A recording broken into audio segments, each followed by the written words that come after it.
Today we are going to talk about how our cells go about dividing and growing throughout their lives. We have some cells in our body that stay with us for long periods of time, where other ones are with us for just a matter of days. And so different cells are going to divide at different rates as also grow at different rates. As usual, why do we want to learn about this chapter? So first of all, if you've ever gotten hurt, which is most of us, have you ever thought about how our wounds or how our injuries actually heal? Well, a lot of it is based on how our cells divide and send messages to each other. What actually causes us to grow? What signals us to maybe go through puberty and get taller? Sexual reproduction causes us to be different from our mom and dad, but also like them. And so we'll talk about both sexual and asexual reproduction in this chapter. And we're made up of a whole bunch of different kinds of cells. So bone, nerve, muscle, we have cartilage, we have adipose, we have all these different cells that are unique and have certain instructions that make them what they are. And something very real life to us is that cancer is a illness that is caused by a malfunction during what's called our cell cycle, and that can be also due to a mistake in our DNA. So first of all cells, as we know, have DNA. Prokaryotes do not have a nucleus, but they still have DNA, where eukaryotes have DNA and it's contained in a nucleus. That nucleus and our DNA can also be broken down into other parts. If we look at it more simply, there are genes that are found in our DNA, so it's a segment of letters. Those DNA molecules are also held together in these X or L-shaped structures that we know as chromosomes.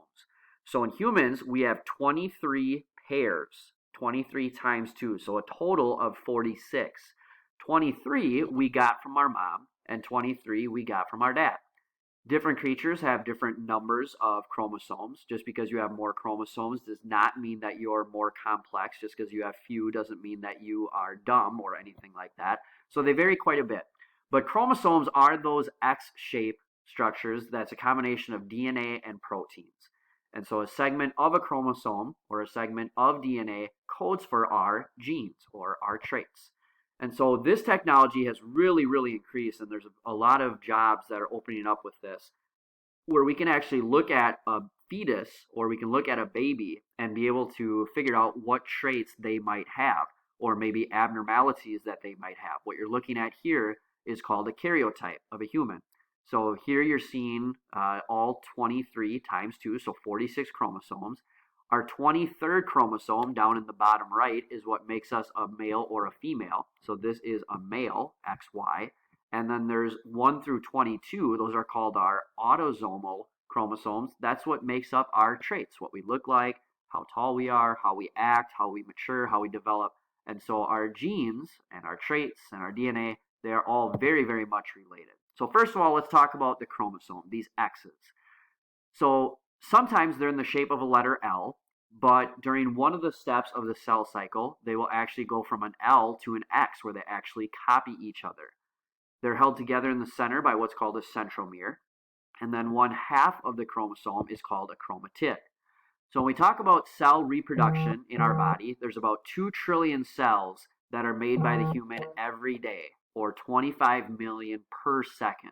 So you're always making new cells. But that also means that you're also having cells that are always dying on you. But if you're making more cells than what you are losing, that means you're growing.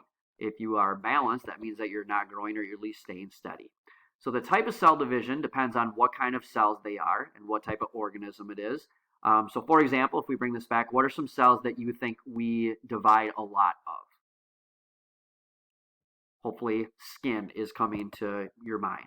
How about cells that don't divide very often? Hopefully you think of maybe bone cells or nerve cells. Those would be some good answers.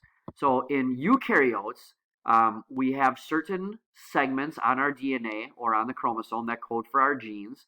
So in red here, this might be like hair color. This might be our nose shape. This might be whether or not we can roll our tongue or not. And as I said, the technology on this has gotten amazing, where we can actually pinpoint and predict what a baby's characteristics might have. And so, again, there's a lot of science that goes into figuring out where those genes are, as well as diagnosing sicknesses, illness, and what you might be predisposed to. So with chromosomes, we have two different kinds of cells in our body.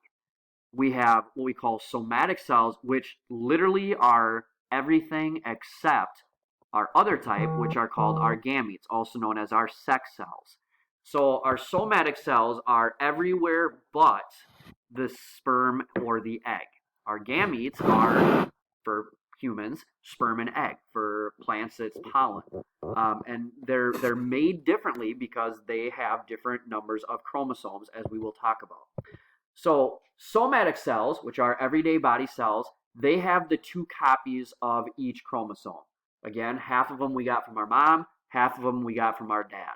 Or another way to think of this is this.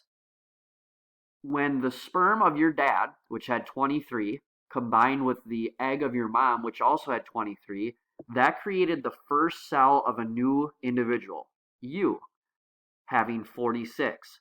After you got 46, ever since then, your body has been made out of half of your mom, half of your dad, also known as 46 chromosomes. So the word we use to describe this is diploid, di-2, and they are our somatic cells, or they have two copies of each. So again, in humans, we have 23 times 2 to give us our 46.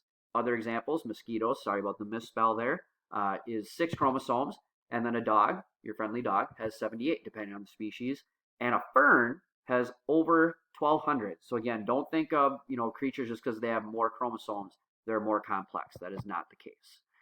Prokaryotes, because they don't have a nucleus, they don't go through a specialized step called mitosis, which we'll talk about momentarily. They go through a process called binary fission. To fission is to split. And so they will actually, the cell membrane will actually split apart their chromosomes rather than going through the separate process that eukaryotes go through. Oftentimes, bacteria go through what we call asexual reproduction. That means one parent. So why can that be bad? Well, if there is a disease or illness or something that wipes out the population, usually that means that all of them, unfortunately, will perish. And so this is just kind of showing you the illustration of how this happens. So the DNA is copied. It's then pulled apart by the cell membrane, and then the cell splits in two, or that's the fission part. All right? Okay, so with humans, we have what we call homologous chromosomes. So we get chromosome 1 from mom, chromosome 1 from dad. Chromosome 20 from mom, chromosome 20 from dad. They have with them the same exact genetics. And so we'll talk about this when we get to genetics, but your dad might give you the dominant brown eye color, where your mom might give you the recessive blue-eyed color. But regardless, you're still getting a trait from each parent. All right? And so gametes, as we mentioned, or sex cells, have only one copy of each chromosome. So they only have 23. So if you're a boy and you're creating a sperm, those combinations of 23 are a combination of your mom and your dad. If you're a female, the eggs that you're creating are a combination of your mom or your dad, also known as you. They are known as haploid. They have half the number of chromosomes, or in humans' case, 23. That way, when they join together during fertilization, it gets us back up to that 46 number, and that is called a zygote. All right, so that's the first cell of a new individual. Sperm and egg unite is a zygote. All right, and again, after you're a zygote, then you go through the process of cell division to make more of your cells and become you. All right, so a typical standard body cell goes through what we call the cell cycle. So the cell is born here. G1 stands for first growth.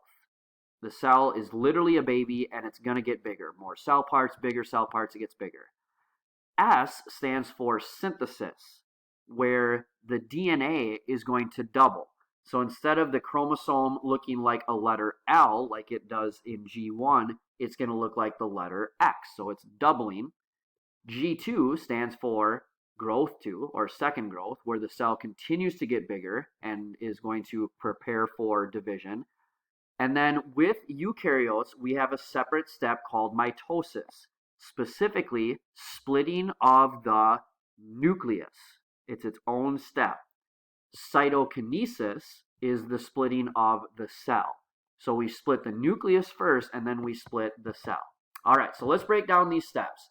So G1, first growth. The cell is born, it's growing like a weed, getting larger, more cell parts, growing rapidly. S is for G2, or I'm sorry, S is for synthesis, and happens before G2, excuse me, and that is where the cell's DNA is doubled. So again, instead of the chromosome looking like an L, it's going to look like an X. G2, second growth, the cell is preparing for division. Mitosis, splitting of the nucleus, and cytokinesis is when the cell is going to split. So again, sometimes this cell cycle might last days, sometimes months, sometimes years, depending on what kind of cell we are dealing with. The cell cycle is controlled by built-in checkpoints. That's what the yellow stars are for. And those checkpoints make sure that the cell is the right size, make sure that the DNA is copied correctly, or making sure that the cell has the correct number of nuclei. Unfortunately, sometimes those checkpoints don't work, and that results in cancer. The definition of cancer is not a very complex one. All right, we think of this disease that affects so many, it's got to have a big fancy definition. Unfortunately, it doesn't. It just means the uncontrolled growth of cells. And essentially what's happening is those checkpoints are disregarded, and the cell will just keep growing and growing and growing. So if you've ever heard of someone that was diagnosed with cancer and only lives, let's say, a few months, it might be a super rapid growing cancer. If you've ever heard of someone that maybe started with having lung cancer and then it became, let's say, gastrointestinal cancer, that's because it's affecting more than just one cell. And so cancer, as we well know, is just our body's response. It's not responding to those checkpoints, and it just keeps growing. Our body doesn't defeat cancer cells because they're our own cells. They're just not following the rules, basically. And unfortunately, it's something that we have to get medicine for, like radiation therapy or chemo, to kill off cells, which doesn't just kill cancer cells, it can kill all of the cells in our body as well.